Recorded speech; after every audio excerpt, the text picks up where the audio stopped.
My name is Emma Sullivan. I'm 32 years old.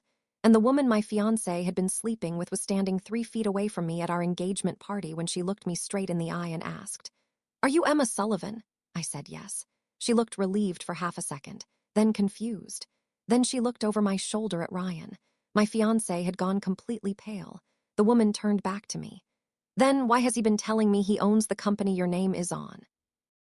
I didn't understand the question, not at first. I looked at Ryan. He was standing beside the champagne table, one hand frozen around his glass. His mother, Diana, was talking to one of her friends near the fireplace. His father was across the room, laughing with 2 investors. My parents were at the other end of the ballroom, smiling at people they had met 10 minutes earlier. The string quartet was still playing. People were still eating. Someone was taking pictures near the flower wall. It was the kind of party where everyone had been told to look happy.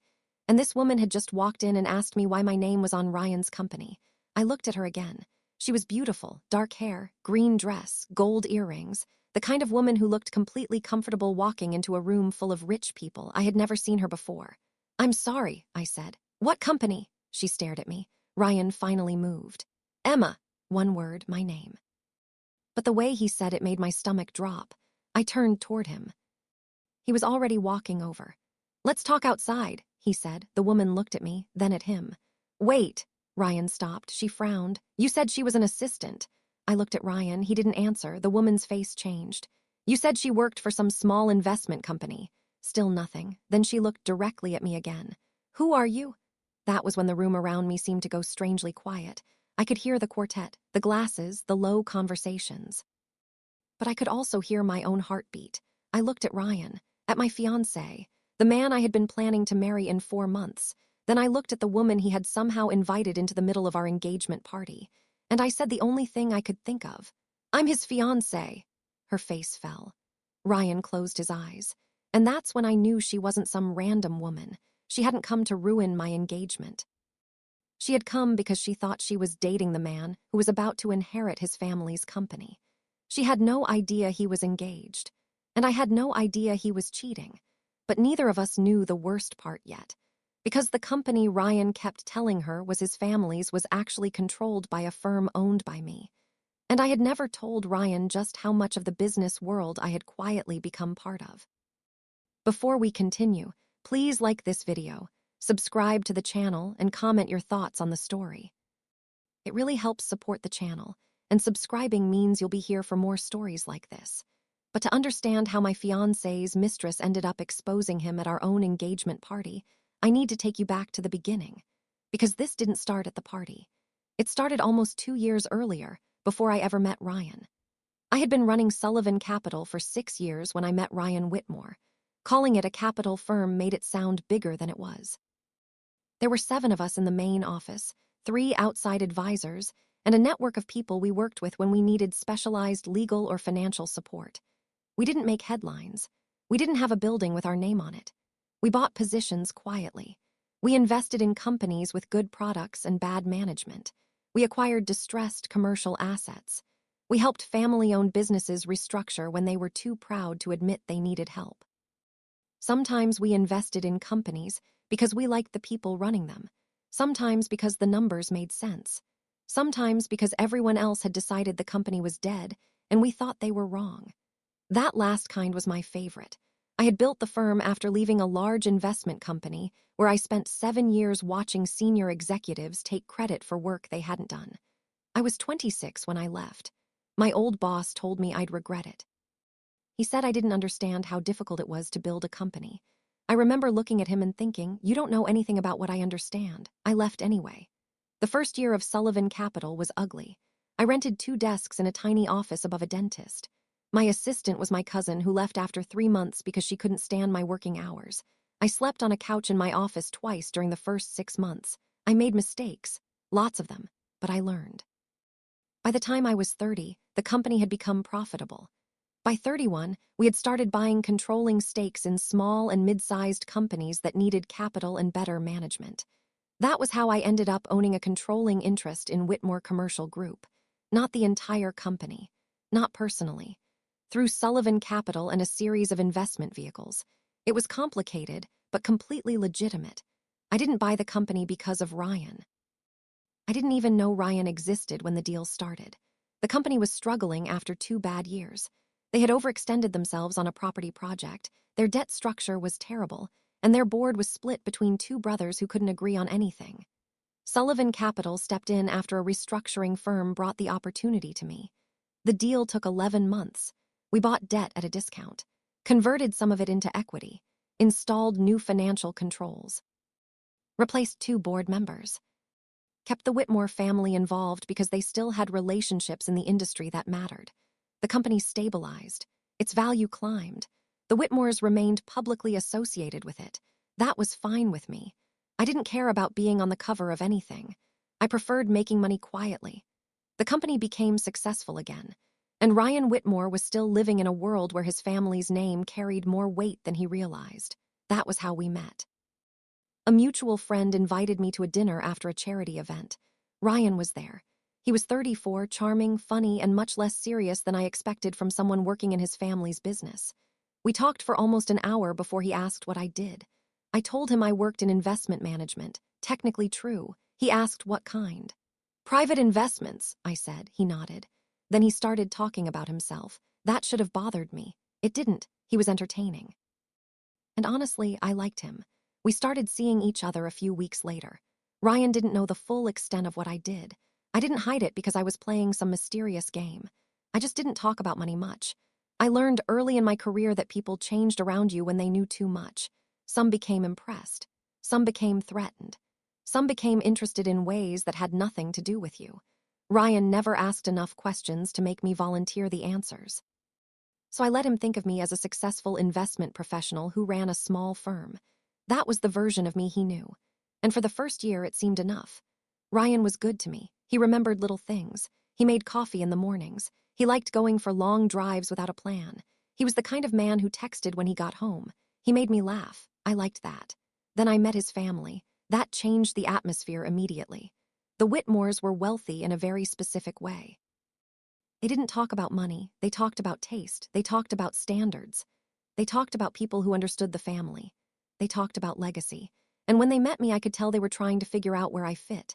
Ryan's mother, Diana, was the most difficult. She was elegant, polished, and extremely controlled. She never raised her voice. She never needed to. At our first dinner together, she asked what I did. Investment management, I said. For whom?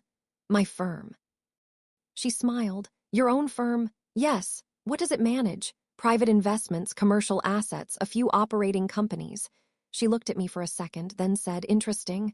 That was it. Later that night, Ryan asked me if I thought his mother liked me. I don't know. She likes everyone.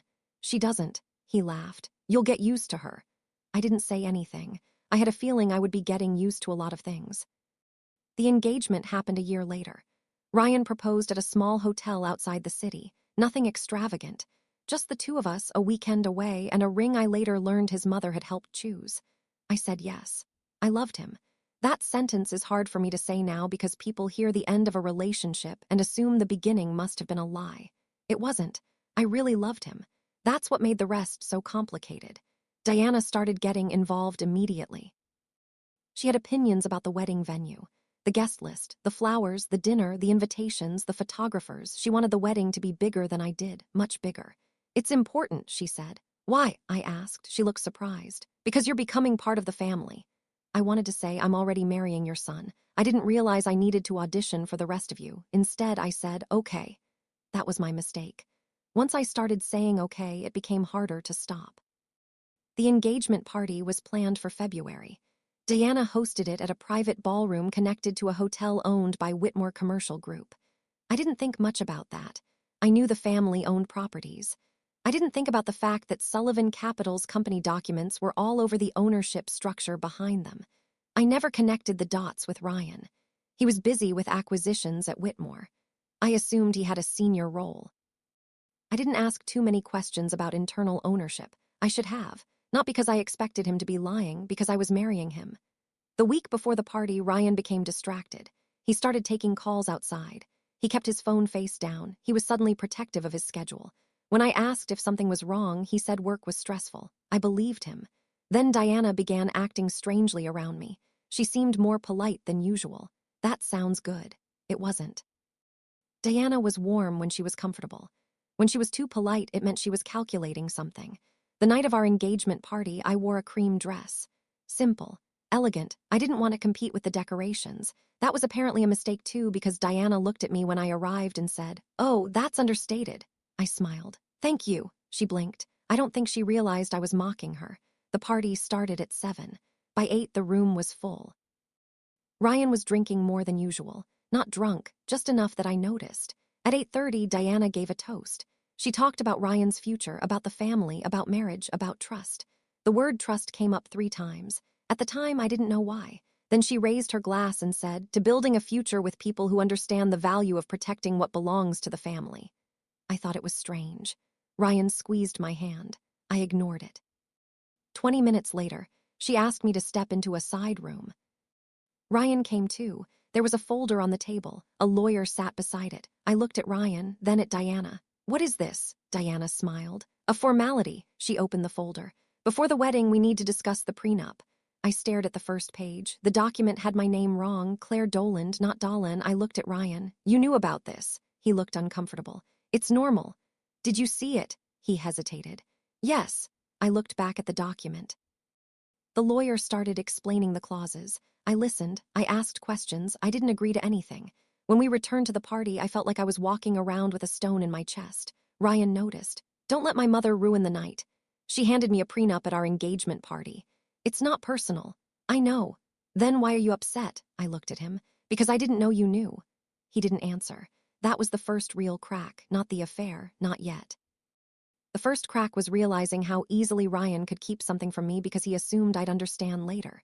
2 weeks after the party, Diana called me. $40,000. A bridge loan. Temporary. She needed it for a deal. She told me she'd pay me back quickly. I told her I would think about it. Then I realized what deal she was talking about.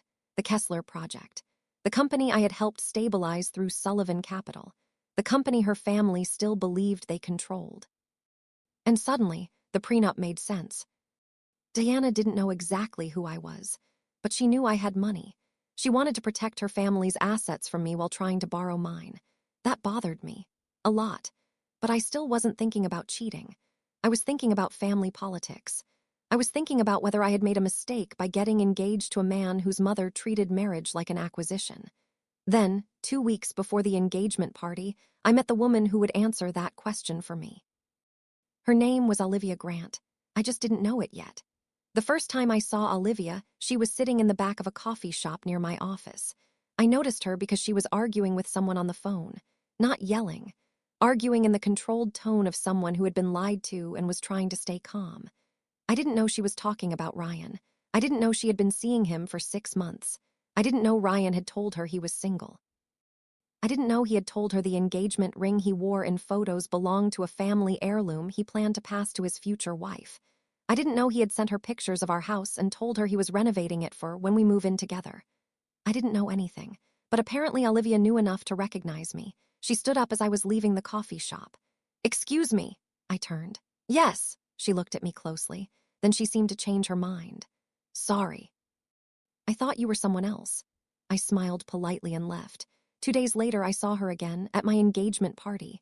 This time, she knew exactly who I was, and that's where the story finally catches up with the opening. After Olivia asked why her name was on the company, Ryan tried to get me outside. I didn't move. "Emma," he said again. "What company is she talking about?" He looked at Olivia. "Why are you here?" She laughed. It wasn't a happy laugh. "I was invited." "By who?" "You."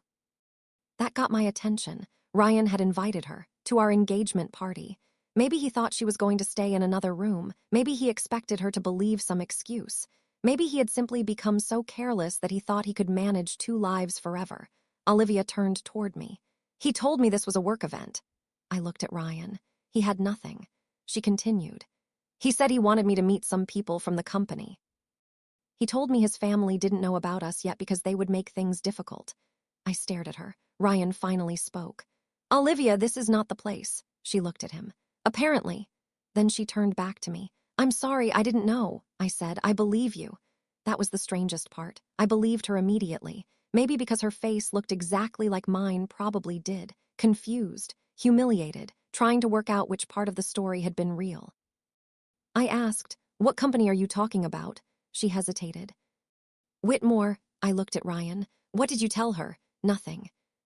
Olivia answered for him.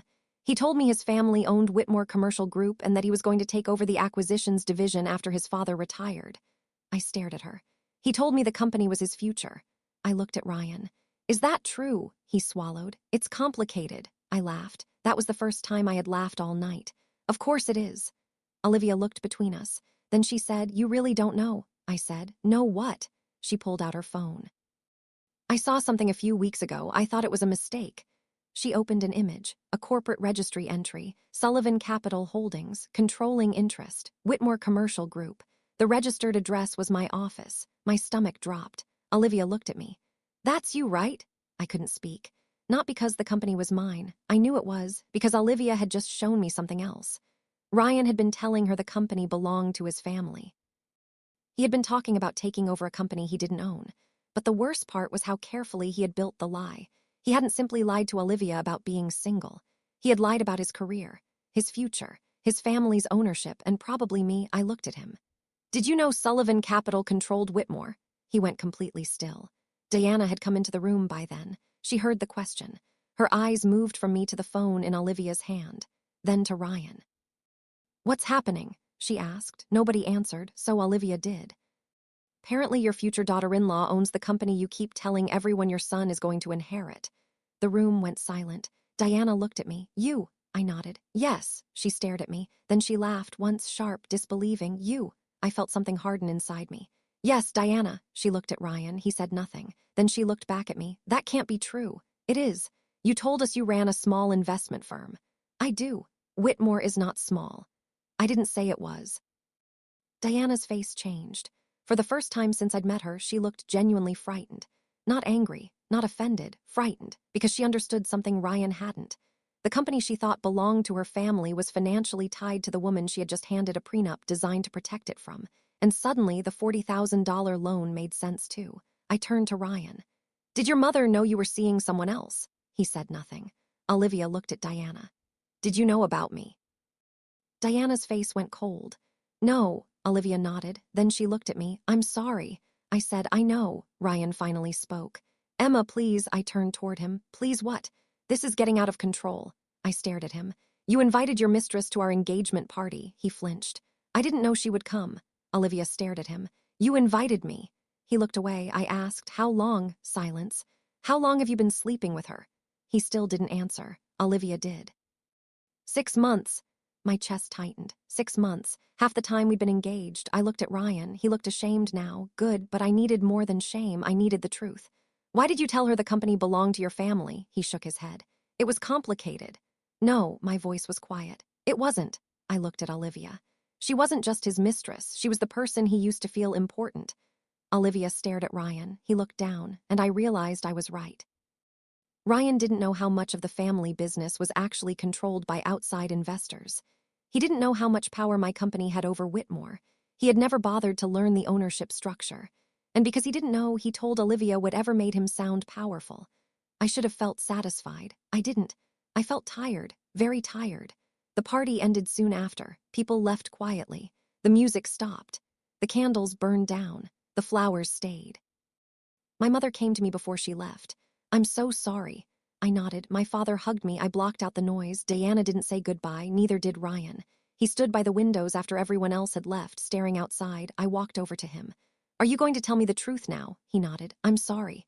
That's not an answer. He rubbed his face. I was going to tell you. When? I don't know. Before the wedding. He didn't answer. I looked at him. Were you ever planning to? Yes. When? After the wedding. I laughed once. Of course. He looked at me. What does that mean? It means you keep putting the truth somewhere in the future. He was quiet. I asked, how much did you know about the company? Not much. Did you know Sullivan Capital owned a controlling interest? No. Did you know your father was no longer the majority owner? He shook his head. Did your mother know? I don't know.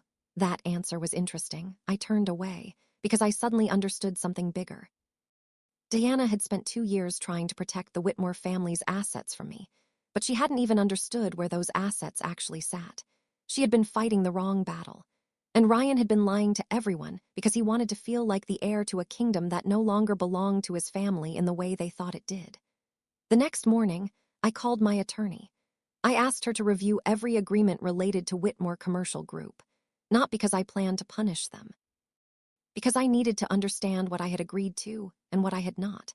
Sullivan Capital had voting control. The Whitmore family still held a minority interest. Ryan had no direct ownership. Diana had no direct ownership. The company's board had authority under the investment agreement to replace senior management if certain conditions were met. That meant Ryan's claim about taking over the company was not just inaccurate. It was impossible without a new agreement. I thought about the woman in the green dress, Olivia, the mistress who didn't know she was the mistress. She was the one person in the room who had exposed Ryan without trying. I called her 2 days later. She answered on the 4th ring. "Hello, it's Emma." Silence. Then she said, "I know. I wanted to talk." "Okay." We met at the same coffee shop where I had seen her weeks earlier. She looked exhausted. So did I. We sat across from each other. For a while, neither of us spoke. Then she said, "I didn't know about you." "I believe you. He told me you were a friend of the family." I almost smiled. "That's one of the nicer things he told you." She looked down. "I feel stupid." "You're not. I should have known." "So should I." She looked at me. "You didn't know either." "No. Then why do you look like you're blaming yourself?" I thought about that. "Because I picked him." She shook her head. "So did I." For the first time I laughed. She did too. It was awkward, but real. Then she asked the question I knew was coming. "What do you own?" I laughed again. "That's a very direct question." "I've had a bad week." I gave her the simplified version. "Sullivan Capital controls Whitmore Commercial Group." Her eyes widened. "Your fiancé's family company?" "Technically. Do they know?" "They know now." She shook her head. "That's insane." "No." I looked at her. "What's insane is that Ryan somehow managed to believe his own story." She nodded. Then she said something that explained more than I expected. "He always talked about becoming the person his family thought he was." I looked at her. "He said they never really respected him, that his father saw him as a disappointment, that he had to prove he could take over the company." That sounded exactly like Ryan. He wasn't just lying to Olivia. He was living inside a version of himself that didn't exist. The heir. The future CEO. The important man. The man who deserved admiration. And every time someone believed him, he got to feel like that person for another day. Even me. I had believed he was more confident than he actually was. I had mistaken charm for security. I had mistaken confidence for honesty. That was on me, but the cheating wasn't. The lies weren't. And I refused to take responsibility for those. Ryan asked to meet me a week later. We met at a quiet restaurant. No family. No lawyers, no Olivia, just us. He looked terrible. I had never seen him look so tired. He sat across from me and said, "I love you." I looked at him. "I know you think you do." His face fell. "I do. You cheated on me." "I know. For 6 months. I know. You lied to another woman about being single." "I know. You lied to me about knowing about the prenup." "I know. You lied about your company's ownership." "I didn't know." I stopped him. "You didn't know, fine, but you told someone else that you did." He looked down. "I wanted her to think I was successful." "Why?" He took a long breath. "Because she made me feel important." I almost smiled. "More important than I did." "No. Yes." He looked at me. I continued. "You spent 6 months with another woman because you liked how she looked at you." He shook his head. "It's not that simple." "It really is."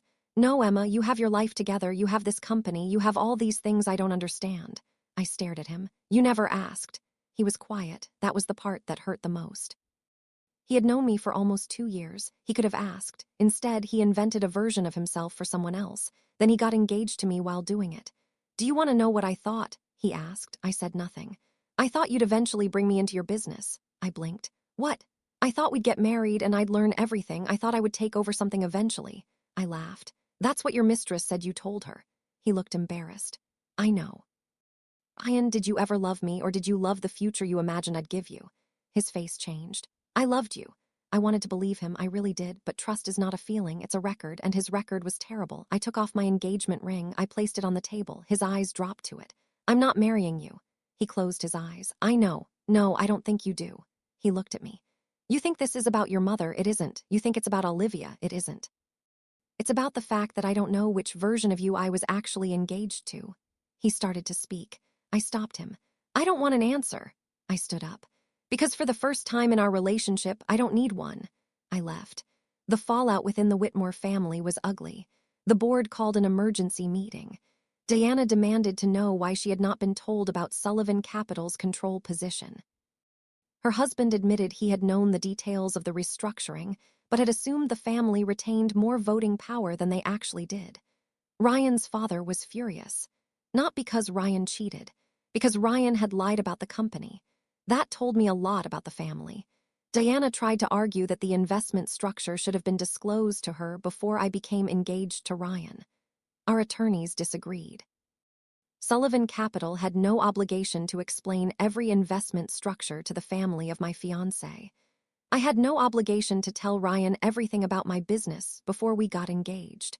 But I should have told him before we became engaged that my firm was a controlling stakeholder in his family's company. That was the one thing I took responsibility for, not because I had done something illegal. I hadn't. Because I had made the mistake of assuming financial privacy and emotional transparency were the same thing. They weren't. I had protected my business. But I had also protected myself from a conversation I was afraid to have.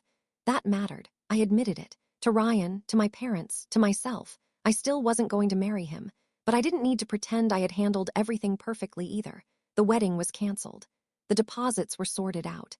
The venue was refunded where possible. The invitations were never mailed. The engagement party became the event everyone in both families talked about for months. I hated that. I wanted my life back. Not the gossip, not the questions, not the calls. I blocked Ryan for 2 weeks. Then 3.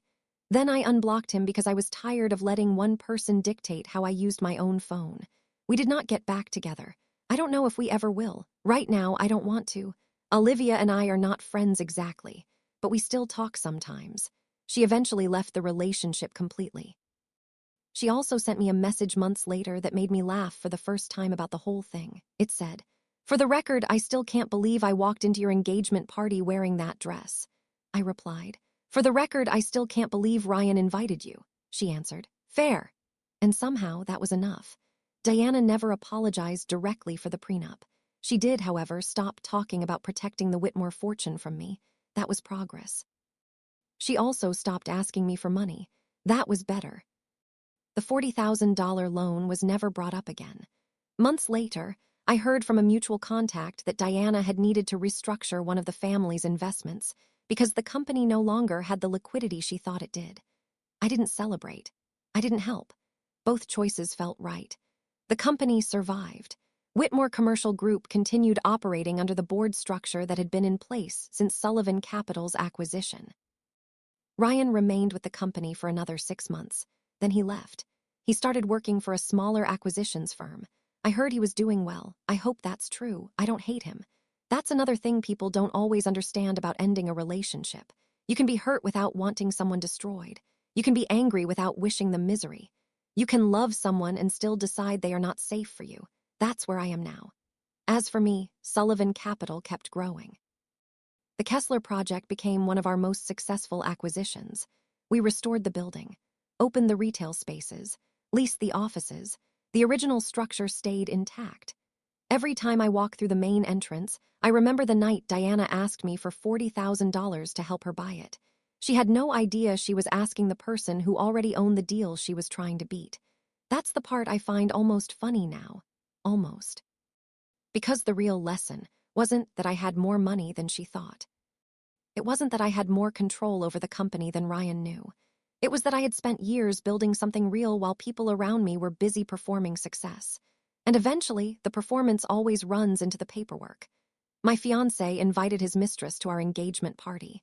Then she asked me why my name was on his company. The answer was complicated. The rest wasn't. Ryan cheated. He lied. His mother underestimated me. And I made the mistake of assuming that protecting my privacy was the same thing as protecting my relationship. It wasn't. I don't regret building Sullivan Capital. I don't regret buying Whitmore Commercial Group. I don't regret keeping my finances separate. But I do regret not asking more questions about the man I planned to marry. Questions about his work, his family, his ambitions, and the person he wanted to be when nobody was watching. The engagement party ended that night. The wedding never happened. The company survived. Diana stopped asking me for money. Olivia moved on. Ryan moved out of my life, and I kept building mine. I used to think the worst part of finding out you were being lied to was the lie itself. Now I think it's realizing how many things you accepted because you wanted the relationship to be true. I wasn't stupid. I wasn't blind. I just loved someone who was willing to lie to keep being the person he wanted other people to see. And when the truth finally showed up, it didn't need a speech. It walked into the room wearing a green dress. Then it asked me one simple question. Why is your name on his company? I never gave her a perfect answer, but I gave myself the right one, because it was mine. And this time, I wasn't going to let anyone else tell me what that meant.